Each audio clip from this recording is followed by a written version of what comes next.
2 partits, 3 gols. Comença bé la temporada. Sí, la veritat que sí. Això, bueno, si et poses a pensar, dius, hòstia, les primeres 2 jornades fer 3 gols, no t'ho penses, però ara mateix estic molt content per agafar aquesta confiança d'inici de temporada, que era molt important, i per aportar aquest granet de sorra a l'equip.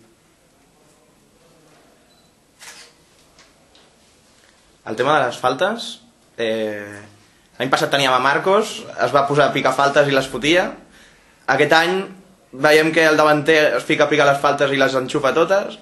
Bueno, això és qüestió també una mica de sort, una mica de confiança i a practicar-les durant la setmana. I ara tinc la sort que han entrat 2 de 2 i bueno, esperem que segueixin entrant. Et comences a trobar que ets un home important a la plantilla. L'any passat arribes a mitja temporada, una mica l'aterratge va ser com va ser, va ser el terrat titular, però no coneixies bé els teus companys. Aquest any creus que faràs?